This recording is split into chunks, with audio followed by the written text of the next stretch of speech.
I wanted to focus on kind of three sort of key areas that have helped me in my own approach when actually doing interviews, and have actually helped me when I'm interviewing as well. So having been on both sides of the table, as it were, I think these three key things are very important things to think about in your approach.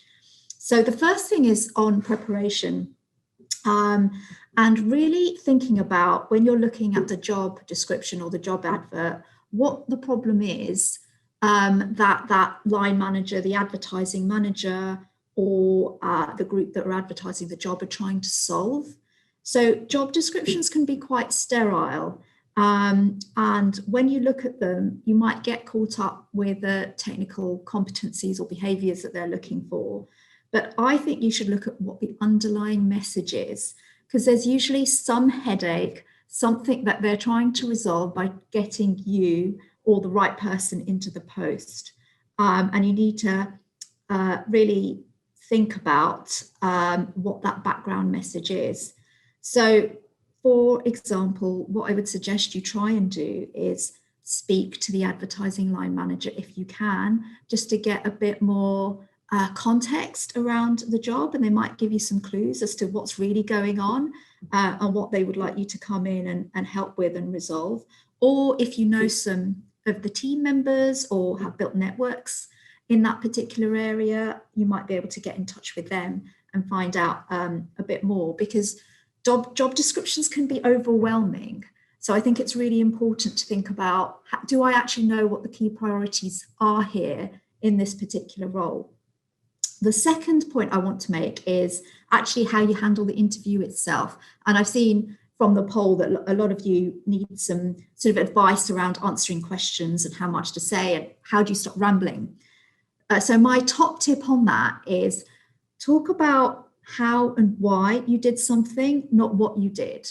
So in the countless sort of interviews I've done, the trap people fall into, probably because they're nervous, and probably because they are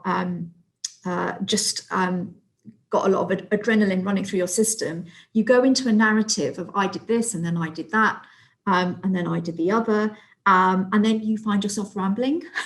This is what happens. But if you talk about how you did something and why you did it, so what options did you have?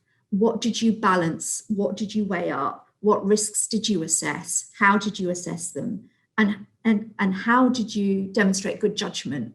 If you focus on those things and picking up the STAR model, it's not so much on the situation or the task, but the actions, and not what the actions were, but how you came upon certain course of actions and decided on a course of action.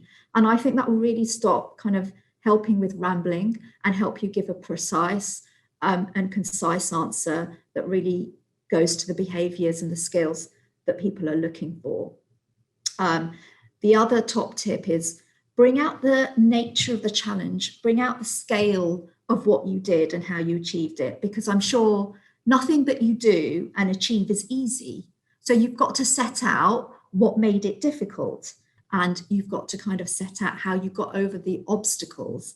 And this is really key, because you want to come across as a problem solver and a finder of solutions. Really bring out the outcomes, how and why you did something and what you achieved, I think is a good framework to avoid the dreaded rambling. And then my final tip, and this is something that sometimes people get caught out by, is addressing all parts of the role in the job description head on. So sometimes you will be very good and have a lot of experience in part of the role, but not so good in another part of the role. So my advice to you in that is, don't try and avoid the part you can't do, because it will come back to bite you. So really face it head on, because that part that you're trying to avoid, they will ask you about. And I think my advice is, if you don't have so much experience in that area, the way to get around this is to tap into your strengths, and talk about how your interests and your strengths as a person will help you actually deliver in that area, even though you don't have much experience of it as yet. So it's about getting across your potential and your ability to learn